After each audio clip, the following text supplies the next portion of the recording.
Assalamualaikum warahmatullahi wabarakatuh. Saya Ratu Kela, kelas 10 MPLB 1, ingin membacakan teks hikayat si miskin.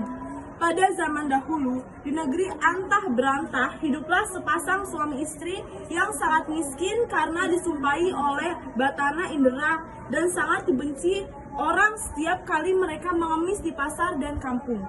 Mereka dipukuli dan diusir hingga ke hutan. Oleh karena itu, tinggallah sepasang suami istri itu di hutan dan memakan batang kayu dan buah-buahan.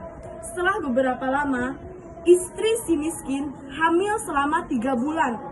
Sang istri ingin sekali memakan buah mangga yang ditanam di taman raja. Si miskin pun terketuk hatinya, karena dahulu ia di keindraan waktu menjadi raja, ia tidak ingin memiliki anak. Namun sekarang ia akan memiliki anak dan berkata, "Istriku, apa kamu ingin membunuhku? Apakah kamu tidak tahu tentang masa lalu kita? Jangan meminta sesuatu, kita tidak bisa mengambil buah mangga yang ada di taman raja." Setelah istrinya mendengar perkataan suaminya itu, ia semakin menangis. Lalu suaminya berkata, "Diamlah istriku, jangan menangis. Aku akan mencarikan buah mangga itu dan memberikannya padamu." Istrinya pun berhenti menangis. Lalu si miskin pergi ke pasar mencari buah mangga. Setelah sampai di pedagang buah mangga, ia ragu untuk meminta buah mangga karena ia takut orang akan memukulinya. Pedagang buah mangga pun bertanya, "Hai miskin, apa yang kamu inginkan?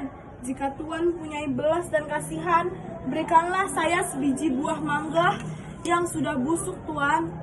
Orang yang berada di pasar pun menjadi iba karena mendengar kata-kata si miskin itu. Lalu, orang berada di pasar tersebut memberikan si miskin buah mangga, makanan, dan bahkan pakaian serta buah-buahan lainnya. Si miskin pun heran karena biasanya ia diusir, dipukul, hingga dilempari kayu dan batu. Setelah ia berpikir seperti itu di dalam hatinya, ia pun pergi ke hutan untuk menemui istrinya. "Istriku, ini buah mangga, makanan, pakaian, dan beberapa buah-buahan." Kemudian istrinya menginjak-injak apa yang diperoleh si miskin tersebut sambil menceritakan apa yang terjadi. Istrinya pun menangis dan tidak mau makan jika bukan buah mangga yang ditanam di taman raja dan berkata, "Biarkan saja aku mati." Si miskin pun sangat terpukul melihat perbuatan istrinya. Kemudian ia pergi menghadap Maharaja. Indra dewa yang saat itu sedang mengadakan pertemuan raja, lalu ia masuk ke dalam dan baginda raja pun berkata, "Hai miskin, apa yang kamu inginkan?" Si miskin pun menjawab, bersujud, "Tuanku, ampunilah hamba datang ke sini ingin meminta buah mangga yang sudah jatuh ke tanah Tuan. Apa yang kau ingin lakukan dengan buah mangga itu?" "Untuk dimakan, Tuanku. Tolong ambilkan setangkai buah mangga itu untuk si miskin ini." Kemudian diambilkanlah buah mangga tersebut untuk si miskin yang sedang sujud kepada baginda raja. Setelah itu si miskin pun berjalan ke rumahnya. Setelah dilihat oleh sang istri akan si miskin membawa pulang setangkai buah mangga, ia pun tertawa senang sambil memakan buah mangga tersebut. 3 bulan kemudian, sang istri menangis ingin memakan buah nangka yang ditanam di taman raja dengan cara yang sama. Si miskin pun mendapatkan buah nangka yang ditanam di taman raja untuk istrinya yang sedang mengidam itu. Selama istri si miskin hamil, banyak makanan, pakaian, beras, dan peralatan yang diberikan kepadanya pada waktu yang baik dan tepat pada malam hari 14 bulan itu. Bulan bersinar terang. Kemudian pada waktu itu juga istri si miskin melahirkan seorang anak laki-laki yang sangat baik dalam penampilan dan tampan. Anak itu diberi nama Marakarmah, yang artinya anak dalam kesulitan.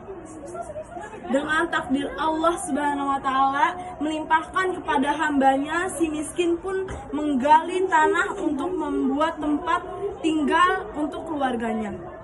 Ketika ia menggali tanah untuk menancapkan tiang, ia menemukan tajalu besar yang berisi banyak emas. Istrinya pun datang untuk melihat dan berkata, "Emas ini tidak akan habis sampai anak cucu kita, suamiku." Ia pun menjadi kaya dan membeli barang-barang kebutuhannya seperti kendi, utar-utar, pelana, kuda, keris, dan sebagainya. Setelah kembali dari membeli barang-barang tersebut, ia mandi dengan jeruk nipis, menimang anaknya dan berseru, "Jika engkau sungguh-sungguh anak dewa yang ingin menerapkan wajah ayahanda ini, berikan negeri yang lengkap dengan kata parit dan istana serta menteri, rakyat, dan semua raja-raja besar." Terkabulkanlah permintaan itu dan si miskin menjadi raja dan berganti nama menjadi Maharaja Indra Angkasa. Dan istrinya berganti nama menjadi Ratna Dewi dan negeri itu dinamakan Puspasari. Terima kasih.